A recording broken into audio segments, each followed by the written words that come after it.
Amen. Bien-aimés, nous allons partager dans Genèse, dans le livre de Genèse, comme je viens de dire, parce que le Saint-Esprit me guide ainsi. Le Saint-Esprit veut que nous puissions partager dans le livre de Genèse.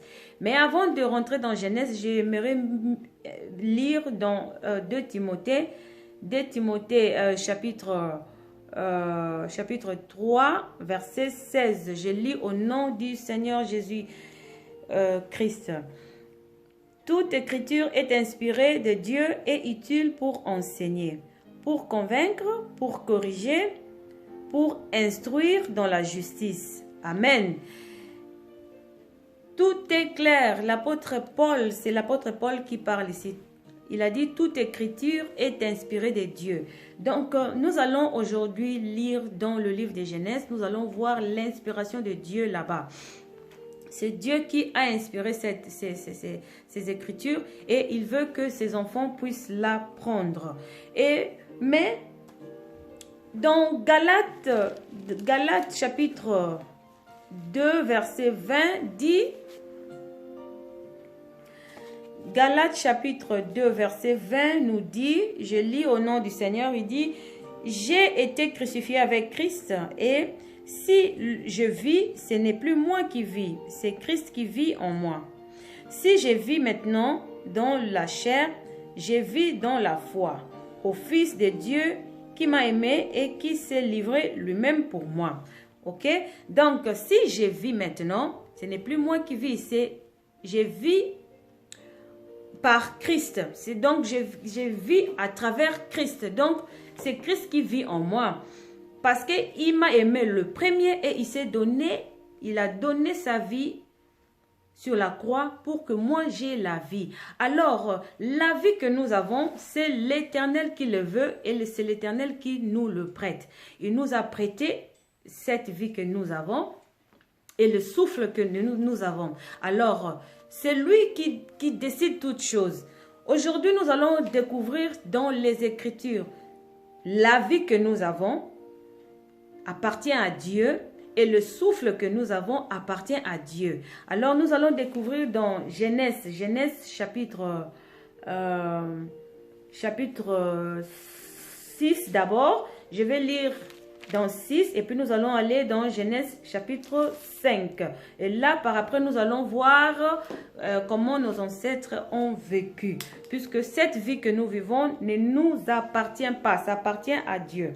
Je lis Genèse chapitre 6 verset 3. Je lis, alors l'Éternel dit, mon esprit ne restera pas à toujours dans l'homme, car l'homme n'est que chair. Mon esprit ne restera pas toujours dans l'homme, car l'homme n'est que chair. Et ses jours seront de 120 ans. Et ses jours seront de 120 ans. Donc, Dieu lui-même avait décidé cela. Donc, normalement, l'homme devait vivre jusqu'à l'âge de 120 ans. Mais hélas, qu'est-ce que nous trouvons? Qu'est-ce que nous voyons? Il y a beaucoup qui meurent beaucoup plus tôt. Donc, plusieurs nous quittent tôt. Il y a certaines qui nous quittent lorsqu'ils sont vraiment petits, bébés, des enfants. Il y a d'autres qui nous quittent pendant qu'ils sont dans la fleur d'âge. Il y a beaucoup qui nous quittent. Donc, c'est vraiment rare de voir des gens arriver même à l'âge de 100 ans. C'est vraiment rare. Mais Dieu nous avait donné jusqu'à 120 ans. Mais nous allons voir pourquoi Dieu nous avait laissé ce temps-là. Nous allons lire maintenant dans le Genèse chapitre 5 pour voir. Chapitre 5, on a dit ici, c'est la postérité d'Adam par 7 jusqu'à Noé.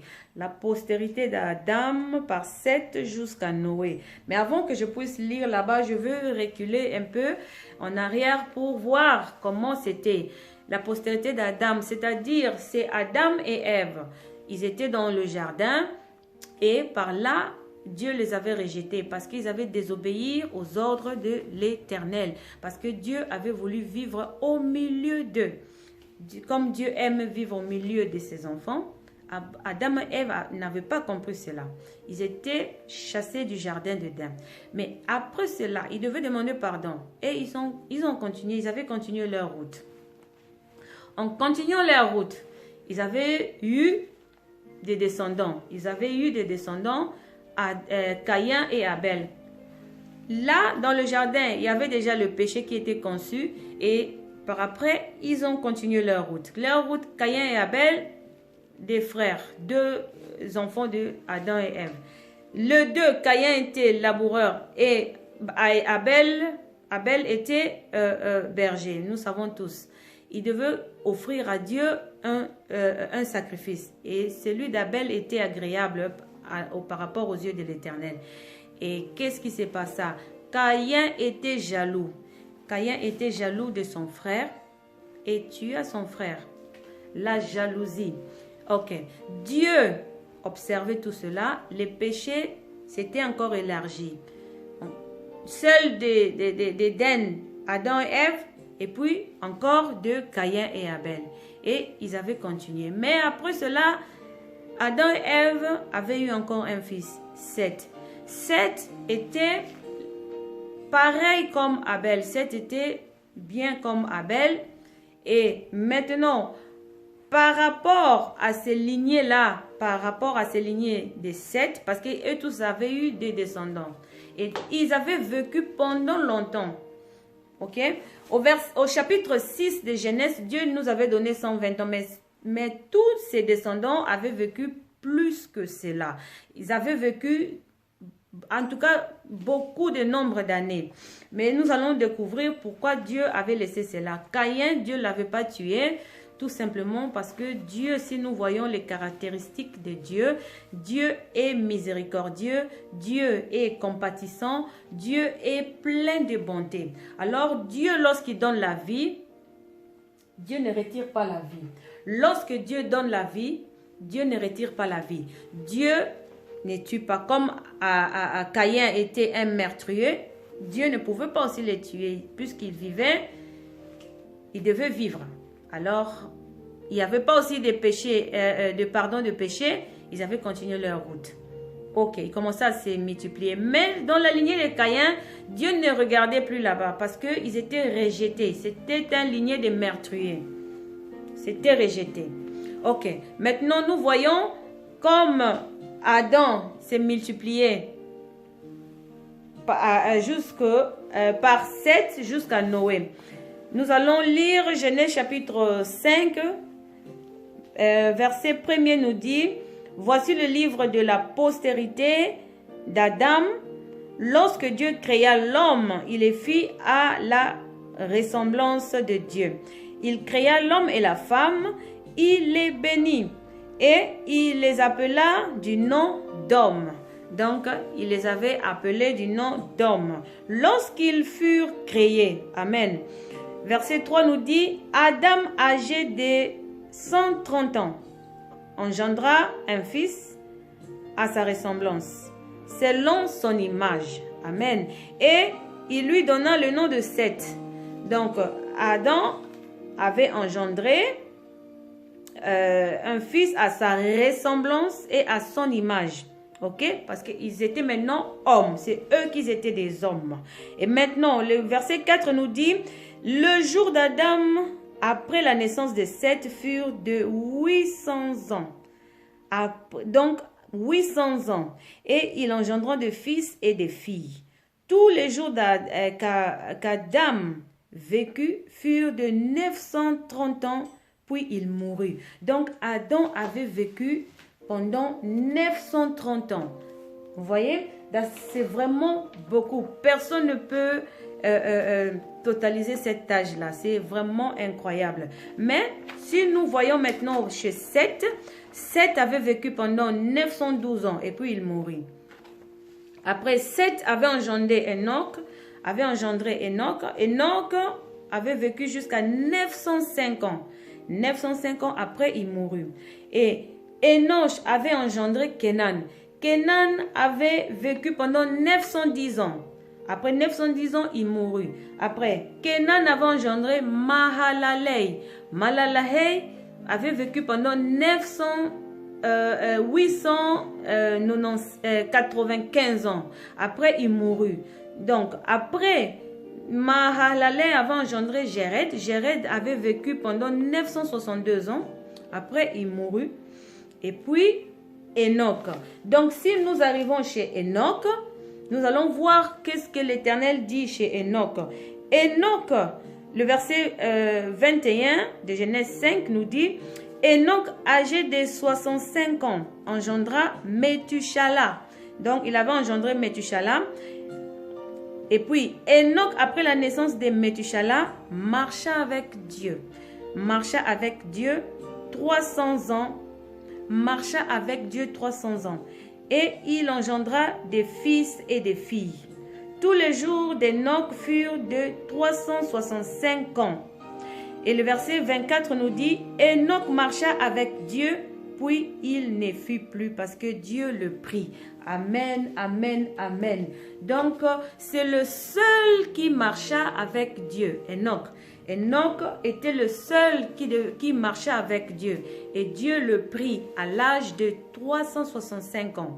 Donc, si nous regardons par rapport aux âges des autres ancêtres, donc nous allons voir Adam. Donc Adam avait vraiment fait le record, 930 ans. Après 7, 912 ans. Tous, donc après Enoch, 905 ans. Après 910 ans. Mais sauf Enoch, 365. Donc, c'était par rapport à eux, lui, il n'avait pas vraiment vécu longtemps. Tout simplement parce qu'il avait marché avec Dieu. Et c'est là notre point que le Saint-Esprit veut nous montrer.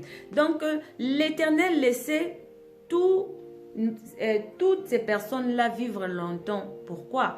Dieu, comme je venais de lire dans 2 Timothée chapitre 16, chapitre 3, verset 16. Comme je venais de lire, toute écriture est inspirée par Dieu.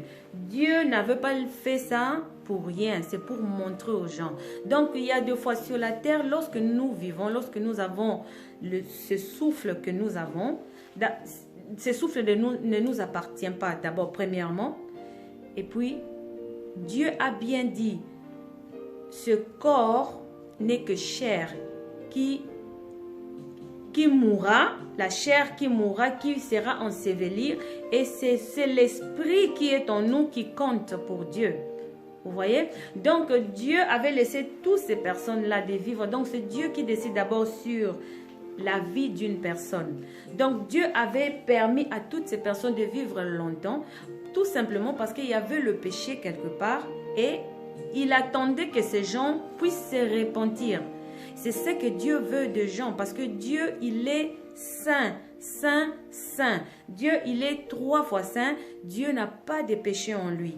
Donc, il est miséricordieux, compatissant, plein de bonté. C'est comme ça que Dieu veut. Et quand Dieu créa l'homme, c'est ce qu'il avait avisé de voir dans l'homme. L'homme devait être aussi saint comme Dieu. Mais hélas, il n'y avait que 2 péchés dans l'homme. Et ça s'est multiplié, ces péchés. C'est pour cela Dieu les laissait vivre pendant longtemps pour se repentir. Peut-être qu'il devait se repentir, mais il ne comprenait pas. Sauf Enoch à 365 ans, Dieu le prit. Et la Bible l'a précisé bien parce qu'il marcha avec Dieu. Donc toutes ces personnes-là ne marchaient pas avec Dieu. Sauf Enoch qui marchait avec Dieu. Donc lorsque Dieu nous laisse, nous prête ce souffle de vie que nous avons, ce n'est pas parce que nous méritons de vivre. Parce qu'il y a d'autres personnes qui quittent le monde. Il y a d'autres qui quittent aussitôt. Dieu seul connaît la vérité. Peut-être que ces personnes sont bonnes et Dieu ne veut pas laisser ces personnes parmi les mauvaises. Dieu le prenne. Et Dieu, lorsqu'il vous donne encore le temps de vivre, c'est-à-dire faites une bonne réconciliation avec Dieu. Si vous avez votre manière de vivre, peut-être que ce n'est pas ce que Dieu prévoyait pour vous. Donc, essayer chaque fois de faire toujours la volonté de Dieu. Parce que c'est Dieu qui nous prête ses souffles de vie. Parce que Dieu lui-même l'a dit dans le verset 3, Genèse 5, Genèse 6, verset 3, il a bien dit, il a bien précisé. Alors l'Éternel dit, mon esprit ne restera pas à toujours dans l'homme, car l'homme n'est que chair. L'homme n'est que chair. Donc, c'est-à-dire, cette chair ne sert à rien. C'est l'Esprit de Dieu qui compte dans l'homme. Donc, bien-aimé, Dieu avait laissé ainsi. Chez Caïn, il y avait des péchés. Nous allons voir ça aussi parce que le Saint-Esprit nous guide, veut que nous puissions partager ce livre pour que nous puissions le comprendre très bien. Pendant que nous sommes encore en vie, nous devons comprendre comment nos ancêtres ont vécu et pour que notre génération, que cet exemple-là puisse nous aider, que nous puissions voir des fautes ou comment nous marchons dans le monde. Donc, c'est un peu ça. Bien aimé, pour aujourd'hui, je m'arrête par là. Que le Seigneur bénisse chacun de ses enfants, partout où ils se trouveront. Dans le nom puissant et glorieux de Jésus, c'est par là que je m'arrête. Nous allons partager encore dans des prochaines heures ce que l'Éternel va dire. Nous sommes toujours dans le livre de Genèse. Nous allons voir ce que l'Éternel va nous encore montrer. Je m'arrête par là.